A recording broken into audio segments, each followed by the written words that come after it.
Hi everyone, welcome back to my channel. In today's video, I'm going to be doing the best fragrance releases of 2022 in my opinion, so let's just get into it. First up is the controversial Kayali Vanilla Royale Sugared Patchouli.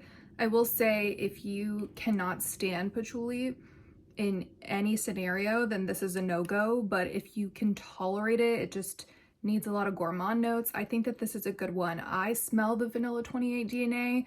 Some people don't, but I have a full review, so I will link that down below if you're interested. I also want to mention kayali Lovefest Burning Cherry. I think that it's a great, cheaper alternative to Lost Cherry by Tom Ford.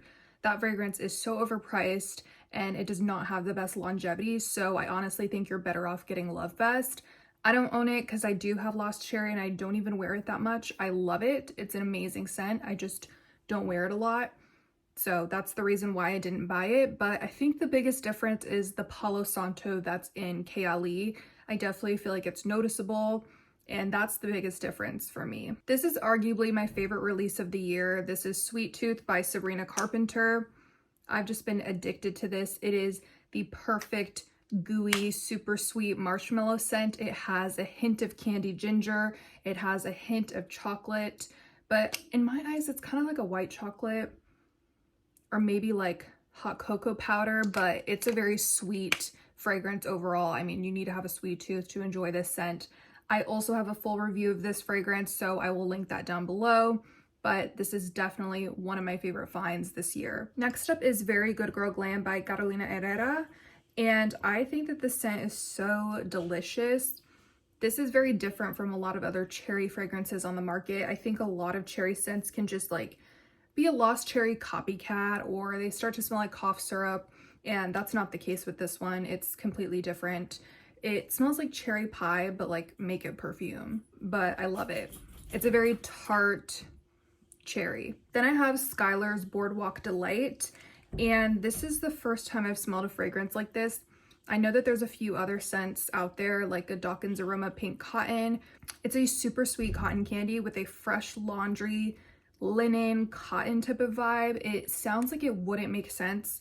It sounds like they wouldn't work well together, but it just works. It does. The longevity is not good on this one, but anyway, and they're gonna make it permanent, so I think that that's awesome. Then I have Burberry Her EDT, and I'm not one of those people that's obsessed with pear notes, but I love the pear in here. Just this fragrance is sparkly, it's dainty, it's elegant. It's definitely the most elegant or sophisticated out of the Her line. If you thought that the others were too fruity, this is still fruity, but it's just perfectly balanced. Like I think this could teach a master class in fruity florals, because it's not too floral where it's headachy, and it's not too sweet or fruity where it's maybe juvenile for some people. It's just really perfect all the way around. Meanwhile, Burberry Her Elixir may not be for everyone because it is sweeter and creamier. It's similar to the original, but just creamy. I do have a full review of this fragrance, and I also ranked all the flankers in my opinion, so you guys can check that out down below as well. Next up is Zara Hibiscus. I did recently give this one away only because I just wasn't wearing it that much, but I loved it. So it's this passion fruit scent. It kind of smells like Donna Born and Roma to me. There's no pink pepper listed, but I smell some sort of peppery note in it, and I also smell it in Burberry Her EDT, but it's this really nice pink pepper to my nose, but like the tropical version of Donna Born and Roma. So it has the mango, it has the passion fruit, and it's just really, really, really lovely. It's fruity, but I wouldn't say like for sure, oh my gosh, that's a mango fragrance, or oh my gosh, that's a passion fruit fragrance. I feel like all the fruits are mixed together really well to where it just smells kind of like a cocktail of all of them, and you can't really tell what it is. And it is perfumey, so it doesn't just smell like you put fruit juice on yourself. It definitely has florals and musk, and it's a really nice, affordable scent. So I did mention I'm not the biggest fan of pear scents, but I really enjoyed Lotus Pear by Seven Virtues. This is just a really nice, clean pear scent. It kind of reminds me of Burberry Her EDT, but I think a little sweeter, a little fruitier for sure. And I think that this is a good one. If you really love pear scents, I think that that's one that you should check out. Next up is by Stephane Humbert Lucas, and it is God of Fire. So this has mango, red berries, lemon. I was expecting it to smell kind of like Keep Glazed by the House of Oud, but it doesn't smell like Keep Glazed at all in my opinion. Yes, they have some similar notes, but God of Fire is completely different. It has this green note or an aromatic note. I think it's the cypriol oil, which I don't really know what that smells like, but I can smell something green or aromatic in this fragrance that I really love. I feel like it actually rounds the fragrance out really well. And there's oud, but I can't really smell it. I really don't like a strong oud note, so if you don't either, I wouldn't be scared. And the mango is my favorite part because it is apparent and it does smell realistic.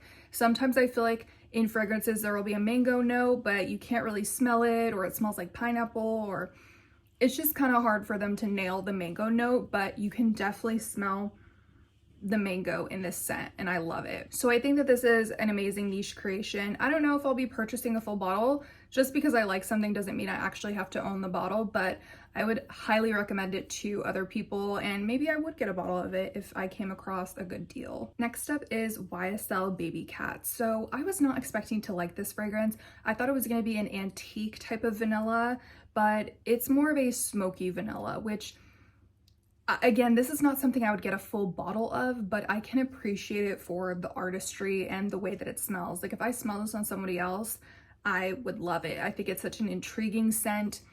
You can definitely smell the vanilla, but it is mostly like a smoky scent, like a sweet smoky scent. So it does kind of smell like barbecue to me. Like it's kind of hard for me to detach from that association. I would say it's also really woodsy. So I think there's a leather note, and I could kind of smell it, but if you hate leather, I still think there's a chance you could like it as long as you can tolerate like a smoky woodsy scent, and it's still very sweet. So don't get me wrong, like it's not masculine leaning. I still think that it's sweet. Next is We La Vieste Belle, and this is not like one of my favorites of the year, but I just think it's one of the better things that came out this year. It just smells kind of candy-like. I think the raspberry smells candied and the iris is not too powdery. I actually really prefer this to the original, so I think that's why I wanted to include it, because it is my favorite flanker I've smelled from the La Vieste Belle line, and I think it kind of got like slept on a little bit because, you know, it's like the millionth flanker at this point, but you know, I thought it was a good one. Then I have Stroopwaffel from Scent Trunk, and I wasn't expecting to like this as much as I do, but this is exactly what I wanted a whiff of waffle cone by Imaginary Authors to be. So some people love that fragrance, some people don't get the rubber chemical scent to it, but I definitely do. However, this smells like a whiff of waffle cone without that rubber scent, without that chemical scent. It has the smoky sweetness, it has like that waffle cone scent, which I know like a stroopwafel is different from a waffle cone, but in my head they're kind of similar. It has that caramel that's realistic, it doesn't smell generic, and I can just really smell the artistry that went behind this, so this gets a stamp of approval from me. Then I have What Big Eyes You Have by Sorcellerie Apothecary, and maybe the original scent didn't come out this year, but I know that she started selling the eau de parfums this year, so I'm kind of gonna sneak it in. I don't know if it actually counts, but this scent is crazy amazing, and it also like projects so far, and you don't even need to apply a lot. But this smells exactly like a lemon meringue pie in the opening, like graham cracker crust, the cream, the lemon. I even get like a shaved coconut. It makes me sad because the lemon meringue scent doesn't really stay for me. It dries down to be a lot like Accident à l'Avenue by Joussette, which is this creamy vanilla realistic gourmand scent. So again, yeah, it does make me sad that the lemon goes away, but the dry down is really amazing too, so can't hate on that. I think it's one of the best releases this year, and I'm very happy I discovered this house this year because they're great. Okay, this video is shorter than I anticipated, but I think it's because I didn't include body mists. I probably want to do a best body mists of 2022 video because I feel like I have enough to where I could make a separate video. But that is all for today. I hope you guys enjoyed, and let me know what your best of 2022 was, and I will catch you guys next time. Bye.